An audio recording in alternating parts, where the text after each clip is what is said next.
Hello everyone, स्वागत है आप सभी का। आज की इस वीडियो में हम डिस्कस करेंगे एक ही बहुत ही अच्छी पोयम जिसका नाम है भारत आवर लैंड। ये 9th क्लास की हमारी पोयम है। तो चलिए पोयम स्टार्ट करते हैं। ये पोयम में स्टार्ट करने से पहले हमें पहले ये है कि यहाँ पर रिफ्लेक्ट और रिस्पॉन्ड की बात मिल जाती है। तो चलिए देखते हैं कि रिफ्लेक्ट एंड रिस्पॉन्ड में हमसे क्या पूछा है। कहता है कि recall the lines of the national anthem. मतलब हमसे नेशनल एंथम की लाइन को रिकॉल करने के लिए बोला गया है, जो हमारा राष्ट्रीय गान है जन गण मन। And complete the table given below, और जो टेबल हमें नीचे दी गई है उसे हमें कंप्लीट करना है with the names of states. Actual में हमारा जो नेशनल एंथम है उसमें कुछ स्टेट्स के नाम आते हैं, कुछ माउंटेन रेंजेस के नेम आते हैं और कुछ रिवर्स के नेम आते हैं। तो हमें ये देखना है कौन कौन से स्टेट्स के नाम आए हैं, माउंटेन रेंजेस आई हैं और रिवर्स आई हैं, उनके नेम को हमें मेंशन करना है। तो इसके लिए हमें पता होना चाहिए अपना नेशनल एंथम, राष्ट्रीय गान पता होना चाहिए। तो राष्ट्रीय गान मैंने यहाँ पर राष्ट्रीय गान की एक इमेज लगा दी है। तो राष्ट्रीय गान हमारा क्या है, जैसे जन गण मन अधिनायक जय है, भारत भाग्य विधाता, पंजाब सिंध गुजरात मराठा। तो हमें पहले यहाँ से कुछ स्टेट्स के नाम लेने हैं। देखो यहाँ पर स्टेट्स के नाम आ रहे हैं हमारे, जैसे यहाँ क्या आ रहा है, पंजाब सिंध गुजरात मराठा द्रविड़ उत्कल बंगा। तो पंजाब, जैसे यहाँ पर हम कुछ स्टेट्स के नाम लिख देते हैं, जैसे पंजाब सिंध गुजरात मराठा द्रविड़ उत्कल बंगा। उत्कल बोला जाता है उड़ीसा को, पहले उड़ीसा को उत्कल बोला जाता था। तो ये हमारे स्टेट्स के नाम हो गए। फिर आगे इसमें हमारे माउंटेन रेंजेस आती हैं। देखो माउंटेन रेंजेस में क्या आती है, विंध्या हिमाचल। विंध्या हिमाचल मतलब विंध्या जो एक रेंज है, माउंटेन रेंज है, और एक हिमालय। हिमाचल से मतलब यहाँ पर है हिमालय, जो हिमालय की हमारी रेंज है, पर्वतमाला है। और आगे जो बोलता है यमुना गंगा, ये तो है हमारी यहाँ पर रिवर आ गई है, यमुना और गंगा। तो इसमें हमने रिवर्स के नाम लिख दिए, यमुना और गंगा। तो हमसे ये रिफ्लेक्ट एंड रिस्पॉन्ड में ये बोला गया था कि हमें रिकॉल करना था अपना राष्ट्रीय गान, और उसमें जो स्टेट्स के नाम आते हैं वो हमें लिखने थे, माउंटेन रेंजेस लिखनी थी और रिवर्स लिखनी थी। तो ये हमारे स्टेट्स के नेम है, ये हमारे माउंटेन रेंजेस इसमें आती हैं दो, और दो ही रिवर्स का नाम आता है, गंगा यमुना एंड गंगा। ठीक है, तो ये रिफ्लेक्ट एंड रिस्पॉन्ड का फर्स्ट क्वेश्चन हुआ। तो नेक्स्ट क्वेश्चन देखते हैं हमारा क्या है। Work in pair discuss what the word जय है। जय है का मीनिंग बताना है in the last 2 lines of the national anthem. जो हमारा नेशनल एंथम है उसमें लास्ट 2 लाइनों में ये देखेंगे अगर हम यहाँ पर, तो इसमें आता हमारा जय है जय है जय है जय जय जय है। ठीक है, तो इसका मतलब क्या होता है, जय का मतलब होता है, एक्चुअल में जय का मतलब होता है विक्ट्री। तो ये मैं बताना था कि इसका क्या मीनिंग है। तो इसका मतलब होता है विक्ट्री, मतलब जीत। ठीक है, तो ये हमें करना था। नेक्स्ट हमारा यहाँ पर आता है, काफ़ी इंपॉर्टेंट पार्ट है इसका, इसमें इंपॉर्टेंट वर्ड मीनिंग्स हमारे हमें गिवन है। तो देखते हैं क्या, रीड द अंडरलाइन वर्ड। इनमें हमें नीचे एक जो है अंडरलाइन वर्ड दिए हैं, जैसे यहाँ पर ये कुछ हमें अंडरलाइन वर्ड्स दिए हैं। तो ये कहता है read the underline words given in the lines of the poem. Poem की लाइन में भी ये वर्ड्स आएंगे। Choose the odd one out. Odd one out का मतलब हो गया कि हमें ऐसा वर्ड चूज़ करना है जो मैच नहीं खाता है, ऑड वन आउट करना है। ठीक है, odd one out means that does not correspond the meaning of the underline word. मतलब ये कहना चाह रहा है, देखो यहाँ पर जैसे हम यहाँ पर ये फर्स्ट देखते हैं, तो हमें यहाँ पर देखा she is peerless let's praise her. तो यहाँ पर पियरलेस जो वर्ड है ये अंडरलाइन है, इसका मीनिंग हमें देखना है। और यहाँ से 3 वर्ड दिए गए हैं, 3 वर्ड्स में से कौन सा इसको मैच नहीं करता, मतलब इसका मीनिंग नहीं है, उसको हम ऑड वन आउट बोलेंगे, तो उसको हमें हटाना है। तो जैसे अगर हम पियरलेस की बात करें, पियरलेस का मतलब होता है यूनिक, जिसके जैसा कुछ और ना हो, इनकम्पेरेबल। ठीक है, जिससे किसी की तुलना ना की जा सके, तो ये मतलब होता है पियरलेस का। तो हम कहें शी इज़ पियरलेस। शी जो वर्ड यूज़ हो रहा है यहाँ पर इंडिया के लिए यूज़ हो रहा है। ठीक है, she is peerless let's pleasure की मतलब जो इंडिया है, भारत है, हमारी जो भारत लैंड है, वो कैसी है, पियरलेस है। मतलब उसकी किसी चीज़ से तुलना नहीं की जा सकती, वो अतुल्य है, उसका कोई मैच नहीं है। ठीक है, तो इसको हम यूनिक, और हिंदी में शुद्ध हिंदी में बोले तो अद्वितीय। अद्वितीय का मतलब होता है जिसके जैसा और कुछ ना हो। ठीक है, तो यहाँ पर हमारा जो वर्ड आ जाएगा वैल्यूएबल आएगा, या फिर इनकम्पेरेबल और अनमेच्ड। देखो वैल्यूएबल का मतलब तो कीमती हो गया, यहाँ पर कीमती होने की बात नहीं कर रहे हैं हम, इनकम्पेरेबल की बात कर रहे हैं। और अनमेच्ड मतलब इनकम्पेरेबल, इससे किसी की कंपेयर नहीं की जा सकती और इससे किसी को मैच भी नहीं किया जा सकता। तो इसमें से हमें ऑड वन आउट बताना था, तो ऑड वन आउट में हमारा जो वर्ड हो जाएगा वो हो जाएगा वैल्यूएबल। नेक्स्ट देखते हैं हम अपना, many a says has sanctified this land. Says का मतलब होता है एक तो ऋषि, ठीक है, सेंट कह सकते हैं, ऋषि मुनि जो होते हैं। तो यहाँ पर कहा जा रहा है many a says has sanctified this land, मतलब कि इस लैंड को कई ऋषि मुनियों ने क्या किया, पवित्र बनाया है। ठीक है, सेंटिफाइड का मतलब होता है पवित्र।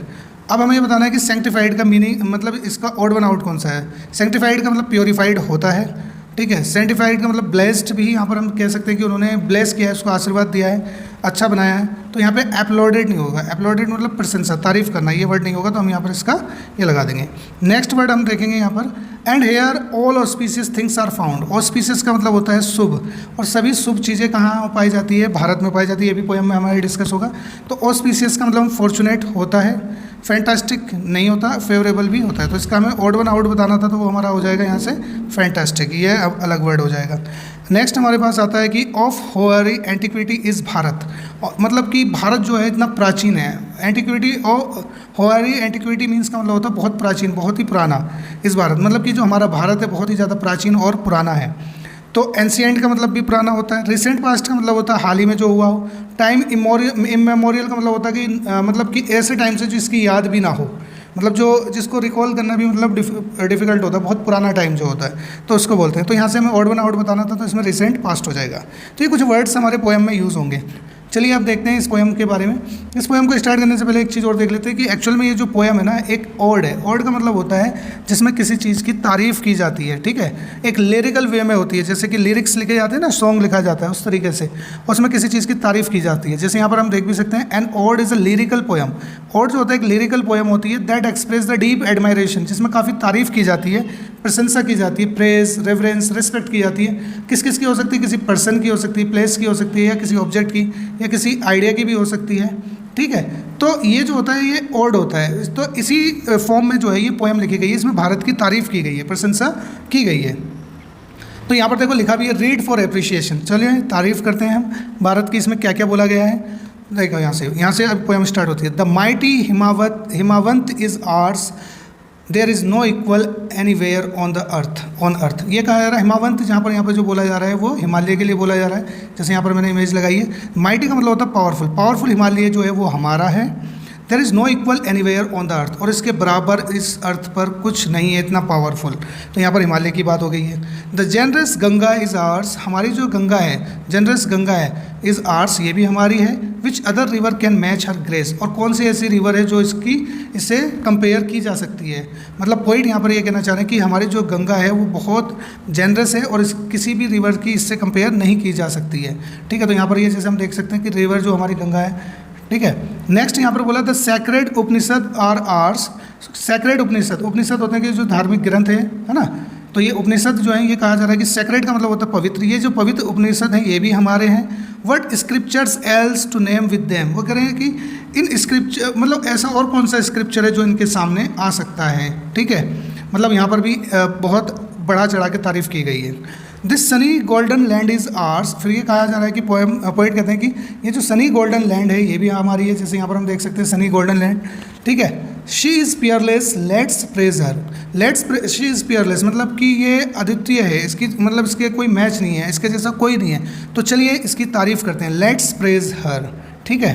ये इस पोएम में हमारी इसकी मतलब तारीफ़ की गई है। नेक्स्ट देखते हैं हम क्या है आगे। जो नेक्स्ट स्टेंजा है उसमें ये बोला गया the Gallant warriors have lived hair. Gallant का मतलब होता है ब्रेव, यानी कि बहादुर, ठीक है। जो ब्रेव और बहादुर वॉरियर्स हुए हैं, वॉरियर्स का मतलब होता है योद्धा। जैसे ये मैंने यहाँ पर एक इमेज लगाई हुई है, ये हमारे योद्धा होते हैं वॉरियर्स, ठीक है। तो ये कहते हैं कि गैलेंट वॉरियर्स लिव्ड हेयर, ये जो धरती है इस धरती पे बहुत बहादुर योद्धा भी रहे हैं, ठीक है। Many a says has sanctified this land, और कई ऋषि मुनियों ने, सेज मतलब ऋषि मुनि, जैसे आप यहाँ पर देख सकते हैं, many a says has sanctified this land, इस धरती को, इस लैंड को पवित्र किया है काफ़ी सन्यासियों ने, ऋषि मुनियों ने। The divinest music has been heard here, और जो डिवाइनेस्ट म्यूजिक, जो दिव्य म्यूजिक होता है वो भी यहाँ पर सुना जाता है। जैसे हम इस इमेज में देख सकते हैं, ठीक है, कि म्यूजिक को सिंबलाइज करने के लिए मैंने ये लगा दिया है, ठीक है। तो divinest music has been heard here and all auspicious things are found, और यहीं पर सारी शुभ चीज़ें, अच्छी चीज़ें हमारी इस धरती पर, भारत में पाई जाती हैं। लास्ट स्टेंजा देखते हैं इसका, वो क्या कहता है। लास्ट स्टेंजा हमारा ये है, here the Brahma knowledge has taken root, मतलब कि यहाँ पर जो ब्रह्मा नॉलेज है, ये ब्रह्मा जी हैं, इनकी जो नॉलेज है इन्होंने अपने रूट ले लिए, यानी कि हमारे जो कल्चर में या सारी चीज़ों में ये बस चुकी हैं। And Buddha had preached his dhamma here, और जो गौतम बुद्ध थे, गौतम बुद्ध जो कहते हैं कि उन्होंने जो अपने उपदेश दिए थे, प्रीच मतलब उपदेश देना, अपने भाषण देना, उन्होंने यहाँ पर अपने धम्मा के उपदेश दिए थे। Of a hoary is antiquity is Bharat, ये जो हमारा भारत है कितना प्राचीन है, बहुत ज़्यादा प्राचीन है। शी इज़ पियरलेस, फिर इसको बोला गया शी इज़ पियरलेस, अतुल्य है, अद्वितीय है, इसका कोई मैच नहीं है। लेट्स प्रेज हर, और हमें इसकी प्रशंसा करनी चाहिए। चलिए इसकी प्रशंसा करते हैं। ये जो पोएम लिखी है सुब्रमण्य भारती ने लिखी है। तो ये हमारी पोएम थी। जैसे यहाँ पर इसमें बताया गया लेट्स प्रेज हर, ये हमारा एंशिएंट टाइम का इंडिया दिखाया गया है यहाँ पर। आई होप कि ये पोएम आपको समझ में आई होगी। नेक्स्ट क्लास में इसके हम क्वेश्चन आंसर करेंगे। Thank you.